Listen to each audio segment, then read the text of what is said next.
بسم اللہ الرحمن الرحیم۔ مومنین کرام، آج ہم حضرت ابو طالب علیہ السلام کی آخری وصیت کے وہ سنہرے نکات سامنے لائیں گے جنہیں سن کر دشمنوں کی زبانیں گنگ ہو جاتی ہیں اور اعتراض کرنے والوں کے دلوں پر خاموشی کی مہر لگ جاتی ہے۔ یہ وصیت صرف الفاظ نہیں، ایمان کی گواہی ہیں، جھوٹی تاریخ کے خلاف دلیل ہیں اور قرآن کی تائید سے قیامت تک حجت ہیں۔ آج ہم اسی وصیت سے حق کا چراغ روشن کریں گے اور انصاف کی زبان میں تاریخ سے سوال کریں گے۔ سنیے دل سے، سمجھیے عقل سے اور بولیے دیانت سے۔ حضرت ابو طالب علیہ السلام کا آخری وصیت نامہ آپ کے سامنے لکھا ہوا نظر آپ کو آ رہا ہوگا۔ ویڈیو لمبی نہ ہو جائے، اگر آپ اس کو پڑھنا چاہتے ہیں تو آپ ویڈیو کو روک کر پڑھ سکتے ہیں۔ مومنین، آپ توجہ کریں گے تو آپ کو محسوس ہوگا حضرت ابو طالب کے ہر ایک لفظ کی قرآن تائید کرتا ہے۔ حصہ اول میں حضرت ابو طالب نے قریش کی عظمت و مقام کو بیان کیا۔ فرمایا، جب حضرت ابو طالب کی وفات کا وقت قریب آیا تو انہوں نے قریش کے معزز سرداروں کو جمع کیا اور ان سے وصیت کرتے ہوئے فرمایا، اے قریش کے لوگو، تم اللہ کی مخلوق میں سے چنے ہوئے لوگ ہو۔ اب آپ بتائیے، کوئی کافر اللہ کا نام کیوں لے گا؟ عرب کا دل ہو، تم اللہ کے خزانہ دار ہو، اس کی زمین پر اس کے حرم کعبہ کے اہل ہو۔ بتائیے مومنین، اگر حضرت ابو طالب علیہ السلام نعوذ باللہ کافر یا مشرک ہوتے یا کوئی بت پرست ہوتے تو وہ کعبہ کو اللہ کی طرف نسبت کیوں دیتے؟ اور اس کے بعد حضرت ابو طالب نے قریش کے لوگوں کے مقام اور عظمت کے بارے میں بولا۔ دوسرا حصہ، پس میں تمہیں ایک وصیت کرتا ہوں، اسے یاد رکھنا۔ اس گھر کعبہ کی تعظیم کرو کیونکہ اس میں پروردگار کی رضا ہے، معاش کی بقا ہے اور عزت و وقار کی ضمانت ہے۔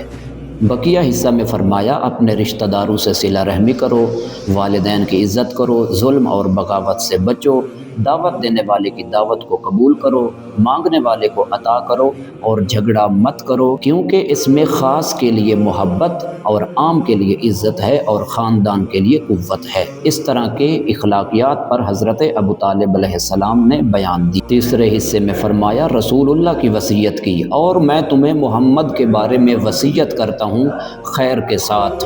وہ قریش میں امیر ہے، عرب میں صدیق ہے اور وہ ان تمام صفات کا جامع ہے جن کی میں نے تمہیں وصیت کی ہے۔ وہ تمہارے پاس ایک ایسا امر لے کر آیا ہے جسے دل قبول کرتے ہیں لیکن زبانیں دشمنی کے خوف سے انکار کرتی ہیں۔ حصہ چہارم، نبوت کی قبولیت اور پیش گوئی۔ قسم اللہ کی، مجھے ایسا لگتا ہے جیسے میں دیکھ رہا ہوں کہ عرب کے نادار یعنی غریب لوگ، اطراف کے معزز لوگ اور کمزور طبقے محمد کی دعوت کو قبول کر رہے ہیں، اس کی بات کی تصدیق کر رہے ہیں اور اس کے امر کی تعظیم کر رہے ہیں۔ پھر یہی لوگ محمد کے ساتھ مل کر سختیوں کا مقابلہ کریں گے اور اسی طرح قریش کے بڑے بڑے سردار اور سرفراز لوگ ذلیل و پست ہو جائیں گے، ان کے گھر ویران ہو جائیں گے اور ان کے کمزور لوگ سردار بن جائیں گے، اور عرب کے لوگ اپنی محبت خالص کر دیں گے، محمد کے لیے اپنی زمینیں اس کے حوالے کر دیں گے، اپنی قیادت اسے سونپ دی جائے۔ بس اے قریش کے لوگوں، یہ تمہارے ہی باپ کا بیٹا اور تمہاری ماں کا بیٹا ہے، اس کے مددگار بنو، اس کے گروہ کے محافظ بنو۔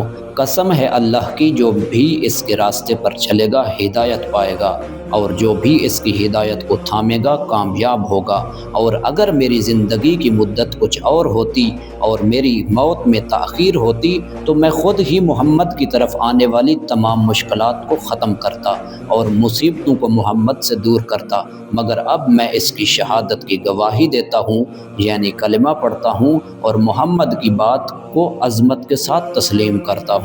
خطبہ کے خاص نکات۔ مومنین، اب میں اسی خطبہ سے چند دلائل پیش کروں گا۔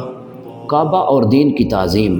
ابو طالب علیہ السلام نے وصیت کی، اوصیکم بتعظیم ھذہ البنیہ، یعنی اس گھر کعبہ کی تعظیم کرنا، اس میں رب کی رضا ہے۔ کیا مشرک کعبہ کی تعظیم کو اللہ کی رضا کے ساتھ جوڑ سکتا ہے؟